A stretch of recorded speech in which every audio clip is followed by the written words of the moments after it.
Hey everyone, welcome back to RetroBreak. Today we're taking a look at 10 unreleased and cancelled Game Boy Color games. I've loved going down this rabbit hole of discovering all of these cancelled projects. I think it's really important to document your projects even if they never get a release, so that in the future people can still experience the passion that went into making them. Starting off with the first game here, which is called Rhino Rumble Puzzle.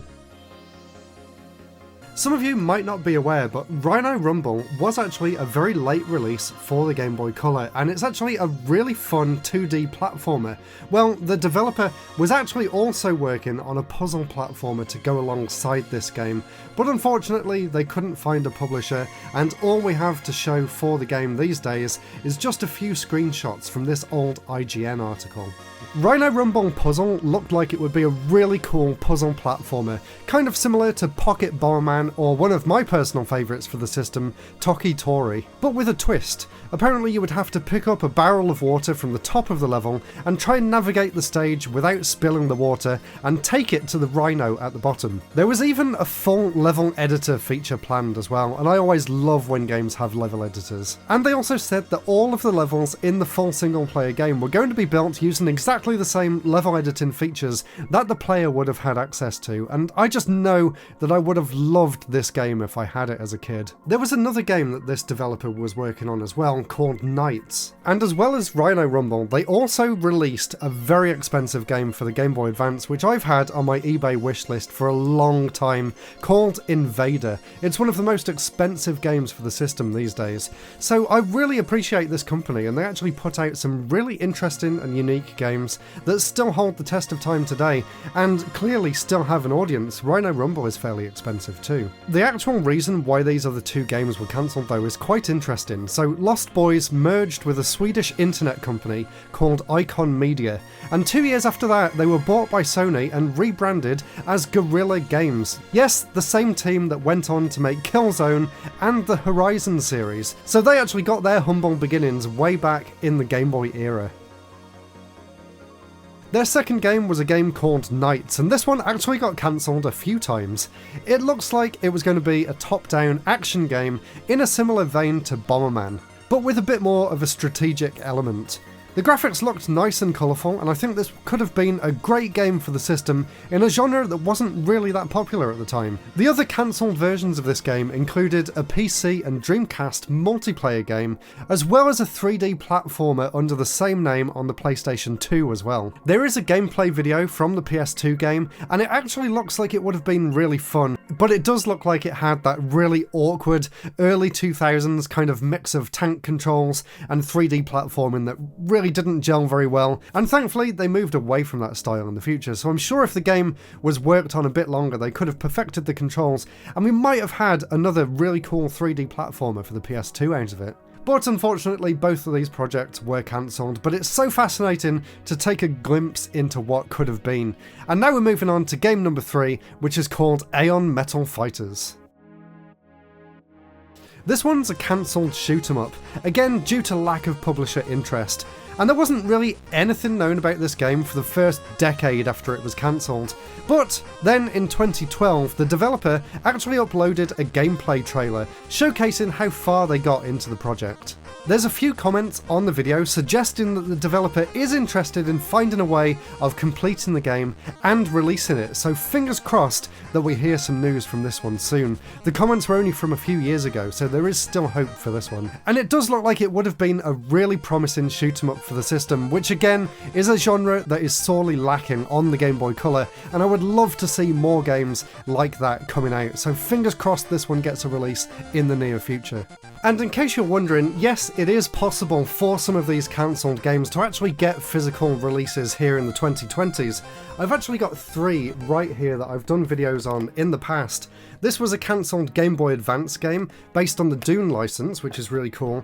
This one was a really cool first-person shooter for the Game Boy Color, which again was first announced in the early 2000s and then it was cancelled for many years, and kind of like how the developer for Aeon Metal Fighters is hoping, this one actually got finished by developers from Pico Interactive and actually put onto a physical cartridge with a complete manual, and the game is completely playable from start to finish. And the same happened before with Broken Circle for the Game Boy Advance as well. So it is possible for games to get a re-release, and I'm really hoping that some of these games on this list in this video do get the same treatment in the near future. Anyway, let's move on now to game number 4, which is one that I'm sure a lot of you watching have already heard of. This is Infinity. And Infinity is probably the most well-known of the games on this list. Of course, this was an RPG in development for the Game Boy Color, and recently the original developers regrouped in order to finish development. I backed this on Kickstarter as soon as I found out, and one of the best publishers in the Game Boy homebrew community, Incubate, is working really closely with them to polish up the original game and get it ready for a release. Hopefully this year, although they did say that last year, so maybe it won't be until 2025 that we actually see this and get to play the full game for ourselves, but I really can't wait to see what they've managed to come up with. Have a look at the Kickstarter and also at their website to see the entire backstory of this development and a word from all of the different developers that are involved, as well as some of the updates on Kickstarter, which have just been so interesting to look at. They're basically redoing all of the graphics, they're filling out all of the gaps that the original development team left when they finished working on the project way back in like 2001 at this point. So obviously it's been a really challenging thing to get the game up and running again, but it does seem like they're progressing quite well, and I really can't wait to check out the full game. Of course, when it does come out, I'll definitely do a full video of it right here on RetroBreak, so subscribe if you want to see that video on Infinity soon. Next up is a game called Gekido, and this one is actually a game that you can play and download for yourself. In fact, I put it on the EverDrive and I played it through on stream the other day. Well, I say played it through, but I didn't really get very far at all. This is actually a side-scrolling beat-em-up in the same vein as games like Streets of Rage or like Double Dragon on the NES, and it also kind of reminded me a little bit of the Game Boy Color game Karate Joe, which was actually an unlicensed game that got released by Daytel in the early 2000s, which I've done a video on in the past as well. So if you're interested in that game, then check that video out. But Gekido, from what is playable in this prototype build, seemed like it had a lot of potential. The characters all control kind of similarly with slightly different speeds, but the graphics look really nice, first of all. The gameplay feels great, which is obviously the most important thing for one of these style of games, and although I couldn't get very far, I do see the potential in this game. It did get a release a bit later on the Game Boy Advance, and as well as that, it also had a 3D version on the PlayStation 1 as well, which actually looks really fun, so I'm definitely going to try and track myself down a copy of that one when I go to the next gaming market. I presume this one was cancelled because they were working on it so late into the Game Boy Color's life, then they kind of put this version aside and focused on the Game Boy Advance version instead. Now, the next game is one of the most perplexing games on this list, and I still have no idea why this game never came out, because it was fully completed, but not only that, it was actually by Nintendo. This is Pokemon Picross, and this was actually found during that Nintendo Giga Leak a few years ago, and I'm sure if you were around on the internet back then, during the COVID times, this was one of the most exciting things for Nintendo fans, to see all of these unreleased games and prototypes and different versions of games that you've loved over the years see the light of day in these leaks. Obviously, it's kind of dubious legalities around whether you should be looking at it or not, but who cares? It was one of the most exciting things for me personally as a video game fan, and as a fan of gaming history as well. It was so interesting to dive into the archives and see what was uncovered in those leaks, and one of the most exciting things was Pokemon Picross. It's a full, polished Pokemon version of one of my favourite Nintendo games ever. Well, I guess it's not technically a Nintendo game, but in my eyes the Picross series is a Nintendo series, and I know that I would have been so obsessed with this if it did come out on the Game Boy Color back in the day. I'm actually wondering whether anyone on Etsy or something has kind of made a physical package and a cartridge to go alongside it, because I would love to pick that up for myself. Hey, if you're watching this video, there's a free idea for you. I don't know whether there's any legalities around getting money from a Nintendo leak. Don't ask me about that kind of thing, you can worry about that yourself, but if it does happen, give me one. There's a PO box in the description down there. Anyway, that's enough that we'll say about that so we don't get cancelled by Nintendo. Now let's move on to the next game, which is another game that's really interesting. This one is called Towers 2.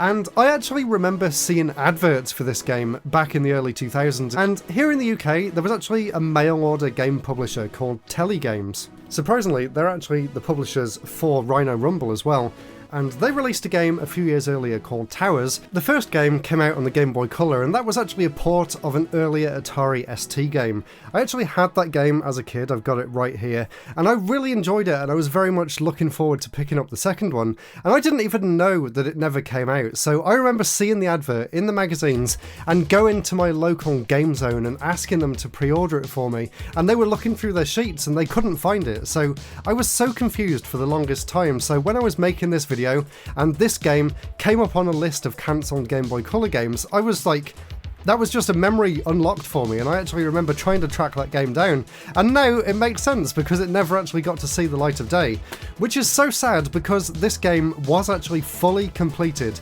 but thankfully the developers have uploaded the ROM online for you to enjoy, and it is a really cool game as well. Obviously, playing this kind of first-person dungeon crawling adventure on an original Game Boy Color is a very awkward experience, but as a kid I managed to get through this one, and I actually really enjoyed my time with the sequel as well. It also has a really cool and really impressive FMV opening as well. So it's such a shame that this one got cancelled, and I don't really think there's anything quite equivalent to it on the Game Boy Advance. Maybe that Eye of the Beholder game, but I'm not really entirely sure. Anyway, I think that Telegames, again, their label is on here as well, right there. I think they're interesting enough to make a full video about in the future, so let me know whether you would like to see me talk about these in the future, because there is another really cool thing, and I'm kind of going off topic a little bit now, but I was looking through the loft the other day for some gaming stuff that I wanted to bring down, and I put it back up there, stupidly. I wish I had it to show off in this video, but Telegames actually released the TurboGrafx 16 here in the UK as a mail order kind of thing, and I've got the box for the UK version up there in the loft. So they are such a fascinating company, and I would love to talk about them. Anyway, we've got two more games, I think. Let's move on to the next one, which was another cancelled Game Boy Color RPG. This one is called Mythri. But the most interesting thing about Mythri is the fact that the developers actually uploaded all of their documents for the game. So that means we've got things like original design documents, we've got all of their different ROMs that they built at that point, we've got press releases, we've got screenshots, we've got Word documents explaining who everyone is and a backstory about the development of the game. We've got all of the music, we've got a cancelled Game Boy Advance version as well. It's just so cool to actually have this full sneak peek into the developers' computer systems and see the exact files that they were working on at the time. And it's such a shame that this one got cancelled, but this has to be one of my favourite experiences with a cancelled game so far. Just being able to look through the files like this and just see what they were thinking at the time and seeing all of the thought processes that were put into it.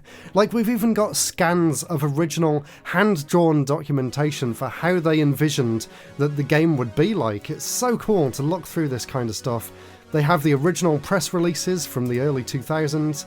They have comparison screenshots between the Game Boy and the Game Boy Advance.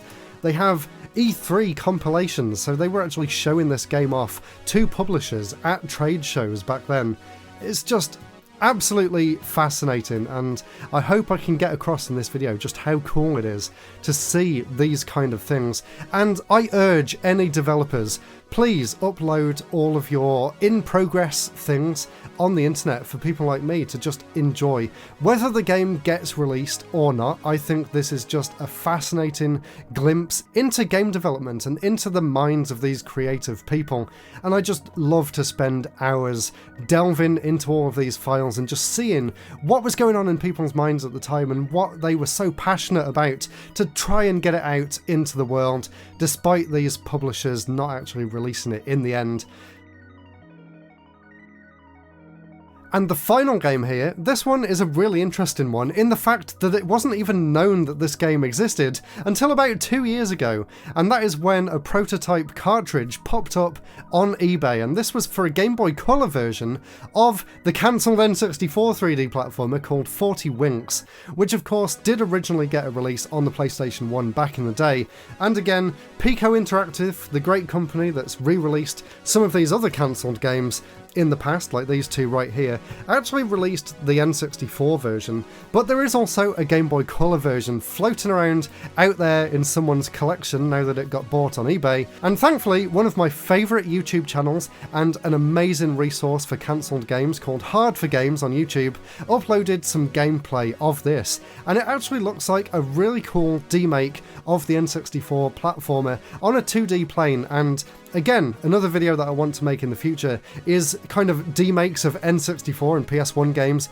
on the Game Boy Color, because there were actually quite a few, and it's really interesting to see what the developers did to try and take that console experience and port it down onto lesser hardware. I really enjoyed putting this video together, and I really hope you enjoyed taking a look at what could have been. Let me know what other consoles you'd like to see me do this kind of video on in the future. If you want to find out about some more cancelled games, then click the video up here and take a look at some of the games from Pico and some of the other ones that I found for the Game Boy Advance. Thank you all so much for watching, and I'll see you all again for another video very soon.